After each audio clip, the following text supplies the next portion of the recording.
AP deputy CM Pawan Kalyan వ్యూహాత్మక పావులు కదుపుతున్నాడు.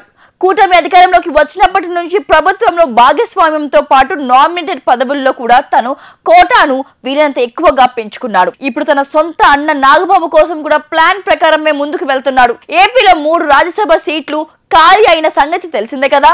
ఇందులో 2 టీడీపీకి, 1 జనసేనకు వెళ్తాయని తెలుస్తోంది. ఎందుకంటే బీజేపీకి 6 ఎంపీ సీట్లు ఇచ్చారు కాబట్టి ఇప్పుడు రాజ్యసభ సీట్లను టీడీపీ, జనసేన పంచుకుంటాయంటున్నారు. అయితే కూటమి తరపున తన అన్న నాగబాబును రాజ్యసభకు పంపేందుకు పవన్ ఢిల్లీలో చక్రం తిప్పుతున్నారు. తాజాగా ఢిల్లీకి వెళ్లిన ఆయన అన్న నాగబాబును రాజ్యసభకు తీసుకున్న ప్రతిపాదనను అమిత్ షా, మోడీ ముందు ఉంచినట్లు తెలుస్తోంది. ఏపీ ఎన్నికల సమయంలో అనకాపల్లి నుంచి ఎంపీగా నాగబాబు పోటీ చేయాలని అనుకున్నారు. కానీ టికెట్ సర్దుబాటులో భాగంగా ఆ టికెట్ బీజేపీ కేటాయించారు. బీజేపీ కోసం తాము ఎంపీ టికెట్ త్యాగం చేశాం కాబట్టి దాన్ని గుర్తించి ఇప్పుడు నాగబాబుకు రాజ్యసభ అవకాశం కల్పించాలని పవన్ కోరారట. దాంతో బీజేపీ పెద్దలు కూడా అంగీకరించినట్టు తెలుస్తోంది.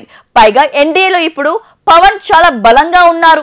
ఆయన మద్దతు భవిష్యత్తులో బీజేపీకి చాలా అవసరం. అందుకే పవన్ అడిగిన ఈ కోరికను కాదనలేకపోతున్నారు బీజేపీ అగ్రనేతలు. ఏపీ నుంచి బీద మస్తాన్ రావు, సానా సతీష్, నాగబాబు రాజ్యసభకు వెళ్తారని అంటున్నారు. ఆ లెక్కన పవన్ తన అన్నకు ఇచ్చిన మాటను ఇలా నిలబెట్టుకుంటాడని అంటున్నారు.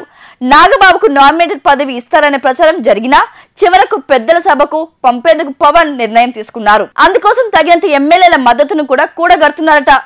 కూటమి ఎమ్మెల్యేలు పవన్ మాటను కాదనలేరు కాబట్టి ఈజీగా రాజ్యసభ సీటు జనసేన ఖాతాలోకి వెళ్లడం ఖాయం. ఎన్ని రోజులు నాగబాబుకు ఏ పదవి వస్తుందో అనే చర్చకు ఇలా ఫుల్ స్టాప్ పెట్టేశారని అంటున్నారు. 89 డాక్టర్స్ డే స్పెషల్ కుటుంబ సభ్యుల మెడిసిన్ పై 50% తగ్గింపు, డాక్టర్ కన్సల్టేషన్ ఉచితం, డైట్ మరియు ఎక్సర్సైజ్ చార్ట్, ఇమ్యూనిటీ బూస్టర్ మరియు ఫ్రీ కౌన్సిలింగ్, అన్ని రకాల అనారోగ్య సమస్యలకు మెడినైన్ తో పరిష్కారం.